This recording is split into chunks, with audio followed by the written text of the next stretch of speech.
দিয়ে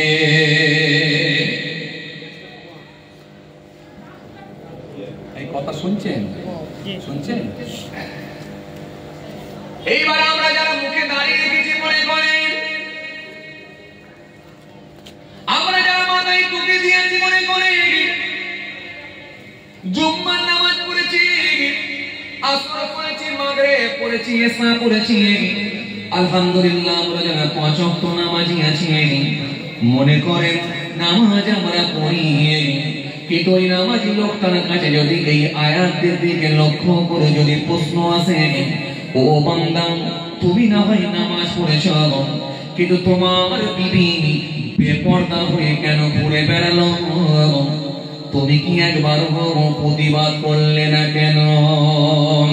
ও বান্দা তুমি না হয় নামাজ পড়েছ, কিন্তু তোমার 16 বছরের যুবতী মেয়েটা জলসারাতে বাদামের দোকানে ফুচকার দোকানে ঘুরে বেড়ালো, তুমি কেন প্রশ্ন করলে না? বান্দা তুমি কেন তাকে বাধা দিলে না, প্রটেস্ট করলে না? ও বান্দা আমি তো তোমার উপর দায়িত্ব দিয়েছিলাম, তুমি বাঁচো আর পরিবারকে বাঁচাও। যদি এই প্রশ্নটা আসে উত্তর কিছু পাওয়া যাবে?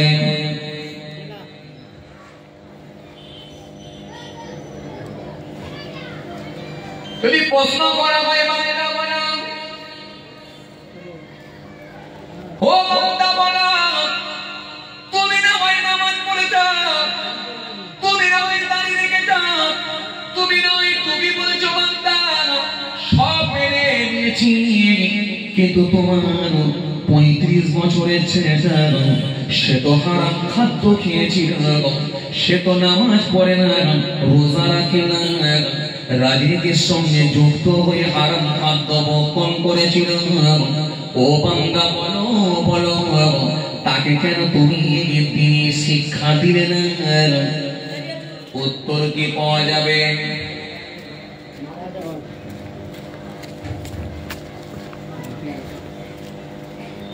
উত্তর পাওয়া যাবে?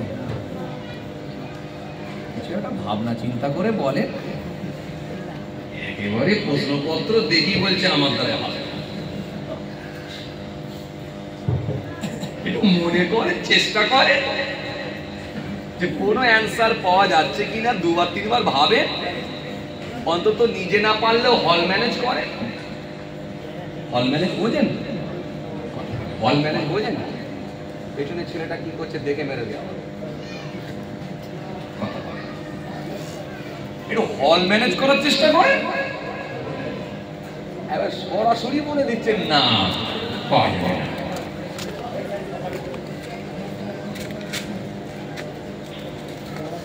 যদি প্রশ্ন আসে, আমি আল্লাহ তো বলেছিলাম তোমার পরিবারকে বাঁচানোর দায়িত্ব তোমার, তো তুমি একা দাঁড়িয়ে তুমি নামাজ রোজা করে ভিতরে চলে এলে, পরিবারকে কেন বাঁচালে না? প্রশ্ন আসতে পারে তো? আসতে পারে না? যেহেতু কোরআনের মধ্যে এসেছে আয়াত, আসতে পারে তো? যদি এই আয়াত আসে তাহলে উত্তর কি বলবে? বউ আমার কথা শোনে,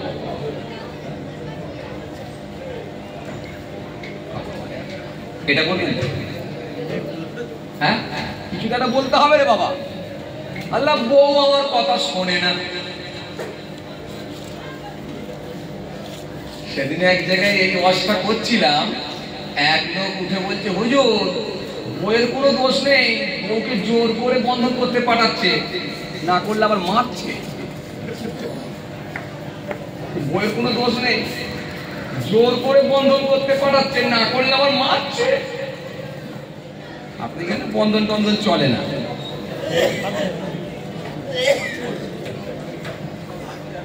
কথা হয় বন্ধন চলে? হ্যাঁ, তা আরো অবস্থা খারাপ। একে তো বেপর্দা, তার সাথে আবার বন্ধন মানে হারাম খাদ্য, তা আরো অবস্থা খারাপ।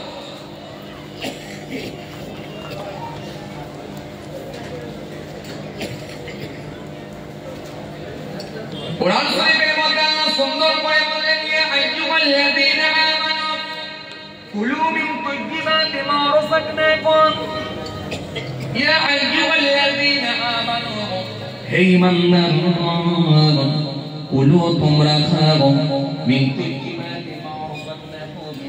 যেগুলো আমি আল্লাহ তোমাদের জন্য হালাল করে দিয়েছি ওই পবিত্র বস্তুগুলোকে তোমরা ভক্ষণ করো ইয়া আইয়ুহাল্লাযীনা আমানু কুলু মিন তাইয়্যিবাতি মা রাযাকনাকুম আমি আল্লাহ তোমাদের জন্য রিজিক হিসাবে দিয়েছি ওগুলো হলো হালাল খাদ্য কোরআন শরীফের মধ্যে আল্লাহ সুন্দর করে জানিয়েছেন ওয়াহাল্লাল্লাহুল বাইয়া ওয়া হাররামা রিবা তোমাদের জন্য বৈধ করা হয়েছে সুদ তোমাদের জন্য হারাম করে দেওয়া হয়েছে কোরআন শরীফের মধ্যে আল্লাহ সুন্দর করে বলেছেন ইয়ামহাকুল্লাহু রিবা ওয়া ইরবি সাদাকাত ওয়াল্লাহু লা ইউহিব্বু কুল্লা কাফারিন আথিম আল্লাহ সুন্দর করে জানিয়েছেন ইয়ামহাকুল্লাহু রিবা ওয়া ইরবি সাদাকাত দান সদকাকে আমি আল্লাহ বৃদ্ধি করে দিয়েছি সুদকে আমি আল্লাহ ধ্বংস করে দিয়েছি আর ওই সমস্ত পাপী মানুষগুলোকে অকৃতজ্ঞ মানুষগুলোকে আমি আল্লাহ পছন্দ করি না ও বান্দা ও বান্দা ও বান্দা তুই কেন এরকম ভাবে হারাম খাদ্য নিজে খেয়ে আর তোর বউকে দিয়ে কেন বন্ধন করালি যদি এই প্রশ্নটা আসে উত্তর কোনো খুঁজে পাওয়া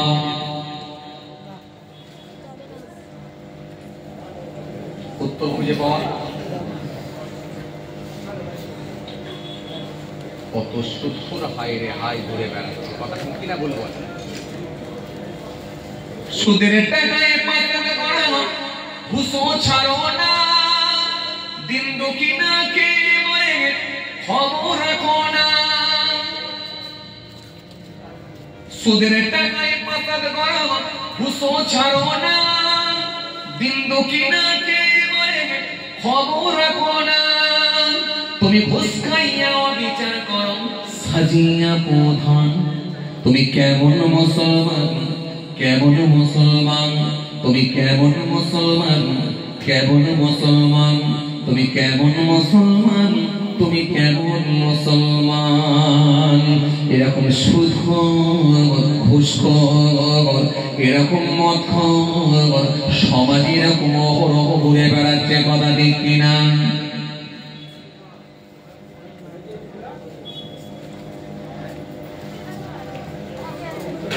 বিশাল চাপ বিশাল চাপ শুরুটা করেছিলাম আপনাদেরকে একটা ছোট্ট হাদিস দিয়ে বলেছিলাম কি আল্লাহ যদি কাউকে কোশ্চেন করে কিয়ামতের ময়দানে নিশ্চিতভাবে সে ধ্বংস হবে কে বলেছে রাসূলুল্লাহ সাল্লাল্লাহু আলাইহি ওয়াসাল্লাম এই ছোট্ট হাদিসকে সামনে রেখে আপনাদের সামনে বুঝাতে চেয়েছি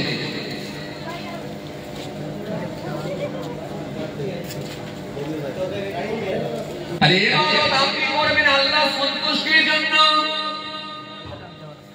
অল্প হোক বেশি হোক যতটাই হোক সেটা আল্লাহকে রাজি করার জন্য হোক আর শুধু নিজে বাঁচলে হবে না আপনার পরিবারকে বাঁচানো দায়িত্ব আপনাকে নিতে হবে কেন পরিবারকে যদি বাঁচাতে না পারেন নিশ্চিতভাবে আপনি ধ্বংস হয়ে যাবেন কারণ আমার আল্লাহ যদি সে নিয়ে প্রশ্ন করেন প্রশ্ন করলে আর কোনো অ্যান্সার পাওয়া যাবে না এই জন্য আমল নিয়ে প্রশ্ন হতে পারে পরিবার নিয়ে হতে পারে এবারে প্রশ্ন আসতে পারে ও বান্দা দান নিয়ে প্রশ্ন হয়েছিল এবারে প্রশ্ন আসতে পারে নামাজ নিয়ে প্রশ্ন আসতে পারে না হ্যাঁ কিনা আল্লাহ বলেছে জাররা জাররা হিসাব নেই আসতে পারে এখন বান্দাকে যদি বলা হয় ও বান্দা তোর মুখে দাড়ি ছিল তোর নামাজ ছিল রোজা ছিল তোর সব আমল ছিল কিন্তু 50 পার হয়ে তারপরে শুরু হয়েছিল কেন কিছু লোকেরা আছে দেখবেন বুড়ো বয়সে ইবাদত করতে ভালোবাসে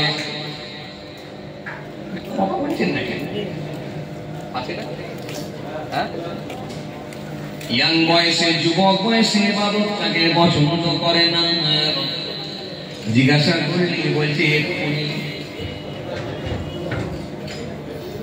এখন যদি প্রশ্ন করা হয় ও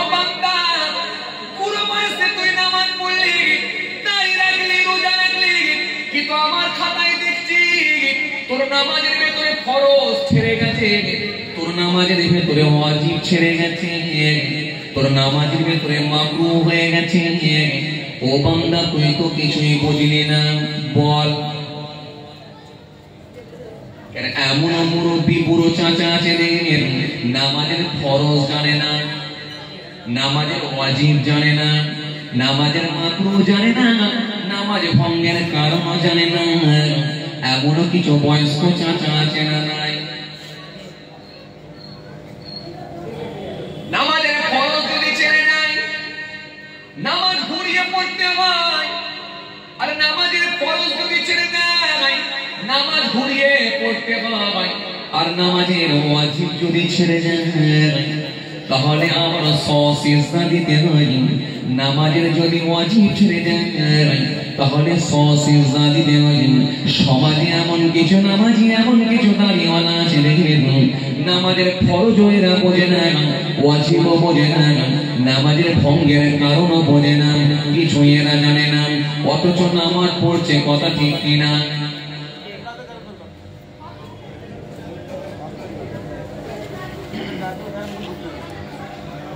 আল্লাহু আকবার বলে কিয়ামে দাঁড়িয়ে গেলাম। আল্লাহু আকবার বলে যখন কিয়ামে দাঁড়িয়ে আছে, চোখ কোন দিকে থাকবে? চোখ থাকবে সিজদার জায়গার দিকে। অনেক বয়স্ক চাচা আছে দেখবেন বোঝে না। আল্লাহু আকবার বলে কিয়ামে দাঁড়িয়ে গেল, চোখ কোন দিকে? চোখ আছে ইমাম সাহেবের মাথার টুপির দিকে। এই নামাজ পড়তে পড়তে যদি ওদিকে ওদিকে তাকানো হয়, এতে নামাজ ভেঙে যায়। আর নামাজ পড়তে পড়তে যদি এই চোখ ঘুরিয়ে দেখা হয়, নামাজ মাকরুহ হয়। নামাজ পড়তে পড়তে যদি কেউ ইচ্ছাকৃতভাবে উহা করে যদি শব্দটায় আওয়াজ দেয়, নামাজ ভেঙে যায়। নামাজ পড়তে পড়তে যদি বারবার যদি এক হাত নিয়ে কপালের সিজদার জায়গায় ধুলো ময়লাগুলো, নাকের জায়গায় ধুলো ময়লাগুলো, নিজের দাড়িটা নিয়ে, চুলটা নিয়ে, টুপিটা নিয়ে বারবার যদি দাড়ি টুপির সঙ্গে খেলা করা হয়, এক হাত দিয়ে যদি মোচা হয়, এতে নামাজ ভঙ্গ হয়, নামাজ মাকরুহ হয়ে যায়। নামাজের ভেতরে যদি কেউ ও বাবাজি আমার ভাইরা অজ্ঞান হয়ে যায়, এতে নামাজ ভেঙে যায়।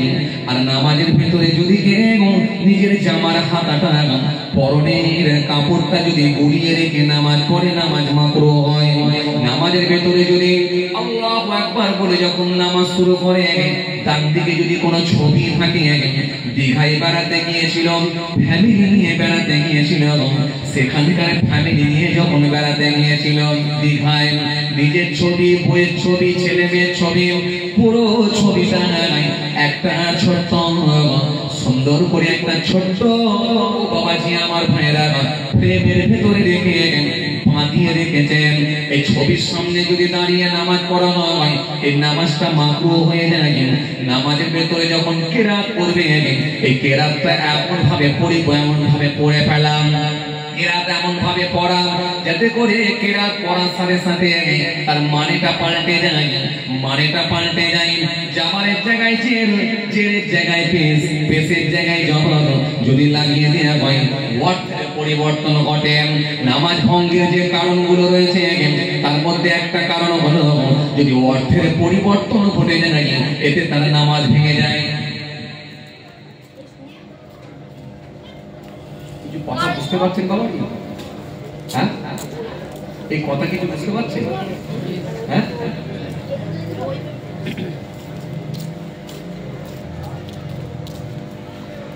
আলহামদুলিল্লাহি রাব্বিল আলামিন আর রহমানির রহিম মালিকি ইয়াউমিদ্দিন ইয়্যাকা না'বুদু ওয়া ইয়্যাকা اهدنا الصراط المستقيم صراط الذين أنعمت عليهم غير المغضوب عليهم ولا الضالين.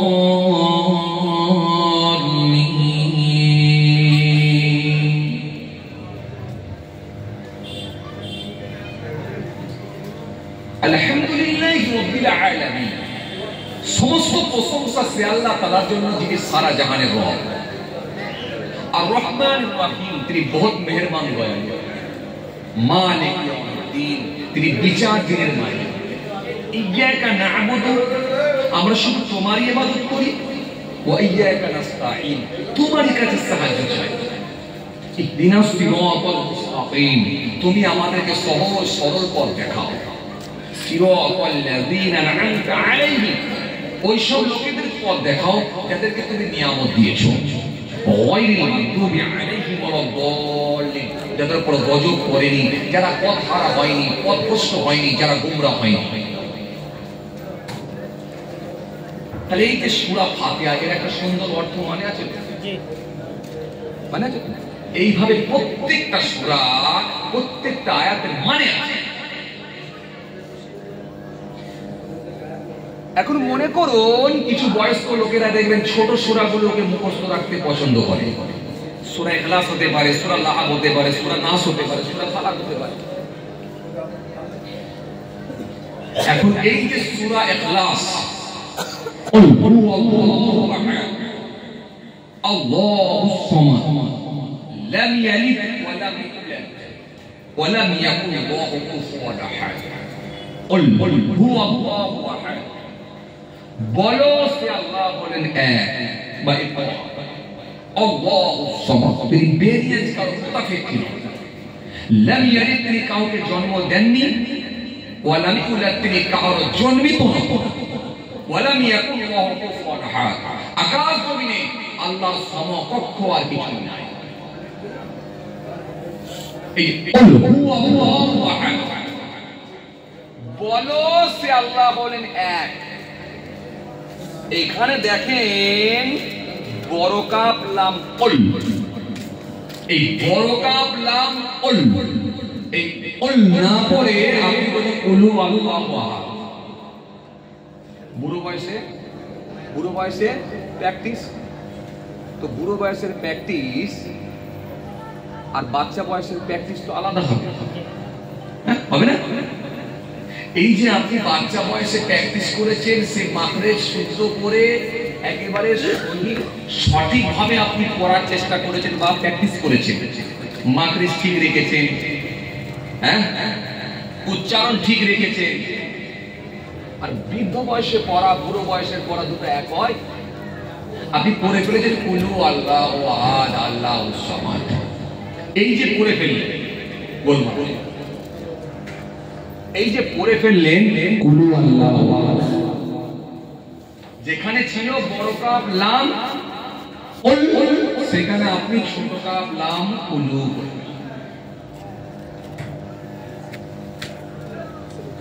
কুলু আল্লাহ, যেখানে বলা হলো বলো সে আল্লাহ বলেন এক, আর আপনি বললেন খাও আল্লাহ বলেন এক। আকালা থেকে খাও আল্লাহ এক, আর যেখানে বলা ছিল কি বলো আল্লাহ এক। তফাৎটা বুঝতে পারছেন? নামাজ ভঙ্গের যে কারণগুলো রয়েছে তার মধ্যে একটা কারণ হলো যদি অর্থের পরিবর্তন ঘটে যায় তাহলে নামাজ ভেঙে যাবে। নামাজ তাহলে এখন মনে করুন যদি এবারে কোশ্চেন করা হয়, বান্দা বল আমি তো দেখছি আমার সিসি ক্যামেরা ফুটেজে দেখছি তোর ইবাদতের তো গণমাল আছে, ফরজ ছেড়ে গেছে, ওয়াজিব ছেড়ে গেছে, নামাজ ভঙ্গের কারণগুলো মিলে যাচ্ছে, আর কি হবে? এক কথায় আমরা যা বুঝতে পারছি, যদি আমার আল্লাহ কাউকে কোশ্চেন করেন, জিজ্ঞাসা করেন নিশ্চিত ভাবে, তাহলে সেই লোকটা ধ্বংস হয়ে যাবে। রাসূলুল্লাহর হাদিস কিন্তু মিলে যাচ্ছে। এই জন্য নবী প্রথমেই আমি একটা হাদিস বলেছিলাম, নবী বললেন যদি আল্লাহ কাউকে জিজ্ঞাসা করে, কোশ্চেন করে কিয়ামতের ময়দানে, নিশ্চিত ভাবে সে লোকটা হিসাব দিতে পারবে না, নিশ্চিত ভাবে সে লোকটা ধ্বংস। তাহলে জান্নাতে যাওয়া যাবে কিভাবে? জান্নাতে যেতে হবে একমাত্র আল্লাহর দয়া আর তার হাবিবুল্লাহর সুপারিশ। সুবহানাল্লাহ, বলবেন না একটু? তাহলে জান্নাতে যেতে হলে আল্লাহর দয়া আর তার হাবিবুল্লাহর সুপারিশ। এইবার আসেন ভাইরা আমার, আপনাদেরকে আমি এমন কিছু আমল শিখিয়ে দিয়ে যাচ্ছি, পারলে এই আমলগুলো একটু করার চেষ্টা করেন, ইনশাআল্লাহ আপনাদের উপকারে আসবে, আপনাদের উপকারে আসবে। এই আমলগুলো এমন কিছু আমল আছে যেগুলো ইন্টারেস্টে বেড়ে যায়। দুনিয়ার জমিনে ইন্টারেস্ট নেওয়া হারাম, দুনিয়ার জমিনে ইন্টারেস্ট নেওয়া আর ইন্টারেস্টে আমল বাড়ানো যায়। ইন্টারেস্টের আমল জানেন আপনারা? কথা বলেন। আজকে আলোচনা কি ছিল? হিসাব যদি আল্লাহ কাউকে নেয় তাহলে সে লোকটা ধ্বংস হয়ে যাবে, এটা আলোচনা ছিল। আর যেহেতু আমরা বেঁচে আছি তাহলে আমাদের নেকির খাতাতে একটু বাড়ানো দরকার আছে, এই জন্য আমরা কি বললাম, কিছু ইন্টারেস্ট সিস্টেম আমল করে নেব। কেন? মানুষ যখন মারা যাবে, লোকটা দুনিয়ার জমিনে নামাজ পড়তো, কিন্তু মারা যাবার পর সেই মানুষটা নামাজ পড়তে পারবে না। মানুষটা দুনিয়ার জমিনে রোজা রাখতো, কিন্তু মারা যাবার পরে আর রোজা রাখতে পারবে না। দুনিয়ার জমিনে দান করতো, মারা যাওয়ার পরে দান করতে পারবে না। কিন্তু রাসূলুল্লাহ জানিয়ে দিলেন এমন 7টা কাজ আছে যেগুলো দুনিয়ার জমিনে করে কবরে পড়ে পড়ে সওয়াব জারি থাকে, হবে না? এক নম্বরে আমার নবী বললেন, সাবউন তাজরি লিল আবদি বা'দা মাউতিহি ওয়া হুয়া ফি কবরিহি মান আল্লামা ইলমান আও কাসারা নাহরান আও হাফারা বীরান আও গারাসা নাখলান আও বানা মসজিদান আও ওয়ারাসা মারহামান আও তারাকা ওয়ালাদান ইস্তাগফিরু লাহু বা'দা মাউতিহি। আমি আপনাদের কি বলেছিলাম? গোটা করতে কোরআনের আয়াত পড়ব, গোটা করতে হাদিস বলবো, চলে যাবো। বলেছিলাম না বলিনি? বলেছিলাম না বলিনি? বলেছিলাম তো। কেন? কোনো লম্বা চওড়া